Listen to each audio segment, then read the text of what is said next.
Today I wanted to talk to you about Halloween H20.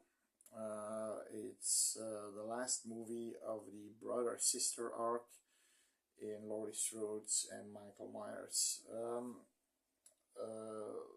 Right off the bat, I know a lot of people don't like this movie. It's directed by Steve Miner, who did, although there are a lot of big players involved in this movie. You've got Steve Miner, who directed, I believe he directed Friday the 13th Part 2 and Part 3.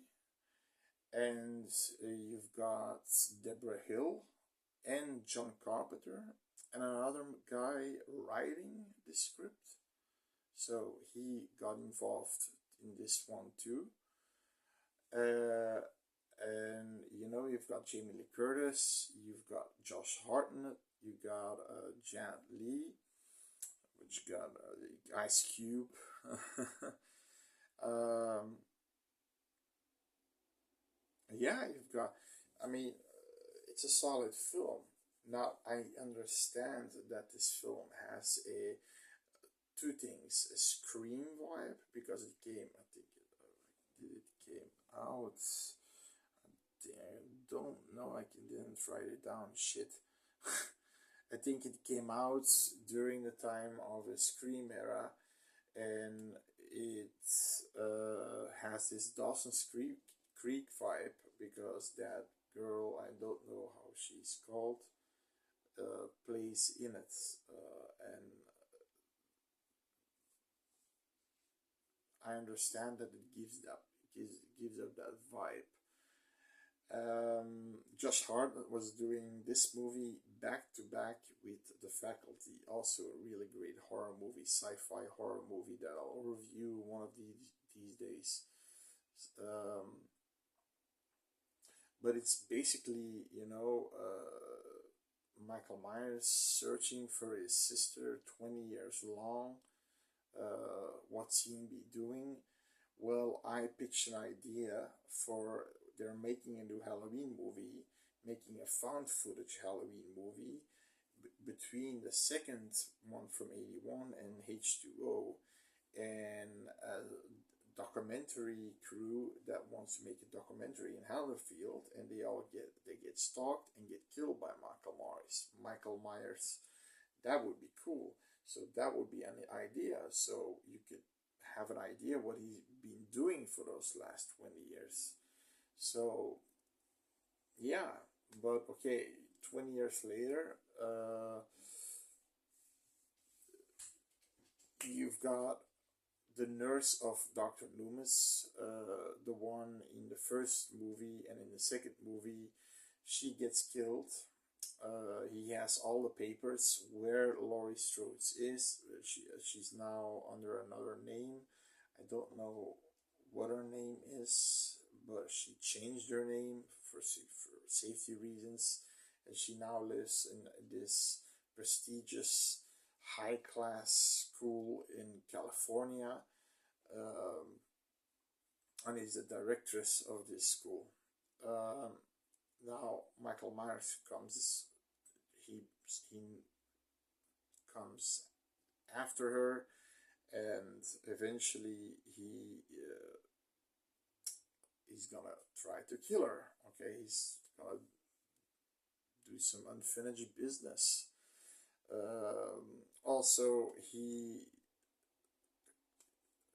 comes to the conclusion that she has a son, so an extra family member, Josh Hartnett, so his nephew. So he has a lot of family members he can slaughter. Now, personally, I don't like the first two acts of this movie either. I like this for the final act. The final act of this movie was the greatest act of the entire movie. It's basically Laurie Strode's first. I mean, it's a realistic. She has PTSD. It's something realistic you can have, not being crazy in in Halloween 2018, where she's blowing up mannequins and shit, and living in like a, a malicious guy or something, a woman, or I mean, that's bullshit. This one is a more grounded, realistic Laurie Strode. She faces her fear, and then that moment when she's going back to the school and yells, "Michael!" and then that sound of doo-doo-doo. I mean, it's creepy. It's my hair in my neck stands up. It's really cool, really, really cool. And the fight scene that she has in that one is much better than 2018 one. 2018 one, she just is, doing this, closing a door, doing this, closing a door, closing a gate so he can't get out of that room. So next, she's in a mannequin room. Okay, she fights, she does some moves, and okay, she gets stabbed and thrown off the balcony. I mean, in this one, she gives it her all. She throws knives, she throws chairs, she kicks him in the nuts. she she she stabs him. She throws him off a balcony. She stabs him multiple times. She spears him with a flagpole. I mean, after that, she knows he's still alive, so she takes the coroner's van. She threatens the guy in the coroner's van with a gun to get out. She drives with him. The coroner's back is moving.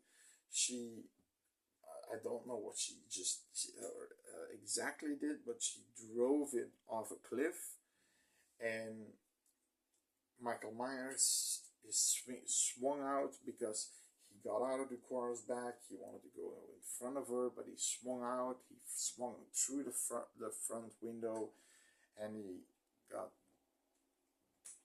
got pinned through a big lock, and the truck behind his back. He can't move. He's pinned down. Laurie is laying somewhere in the distance. She sees that he's pinned down. Then you have this moment, this almost emotional moment where they want to touch each other, almost saying, can be multiple reasons, saying from okay, goodbye, or maybe his essence of evil trying to get in her, but she has something like, no fucking way, chops off his head. I mean, that's one of the only ones, one of the most realistic ones, and I'm ignoring Resurrection. This one is the realistic way to kill Michael Myers, decapitating him. He can't come back from that. And yes, he can't come back from a crowd surfing, crowd surfing him in a giant blender. He can't come back from that. But which one of the two is the most realistic and grounded one? Come on, please. It should be Laurie and him, and that's it. It shouldn't be Laurie and entire Haddonfield crowd surfing him into this giant blender to make sure he doesn't come back, but decapitating him. He's not coming back from that too. So they had a great ending. They fucked it up again after Resurrection, but they got again a great ending.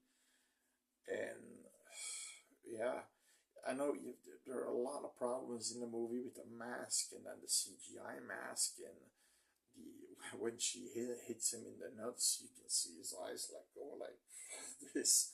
There are a lot of problems in the movie, but the ending for me is just the best ending you can have to kill off Michael Myers, and it's far one of the better Halloween sequels. But I think it's one of the better later installments of Halloween than all the rest. The Curse of Thorn, or the Rob Zombies, or even the new reboots. Because John Carpenter was involved in this too. He was a writer. because in the reboots he was only the guy who made the soundtrack, and he made an epic soundtrack, but he was an advisor on the set. Here was a writer, so he was writing this shit. Even with Deborah Hill, who wrote, she also wrote the first one. So come on, these are OGs.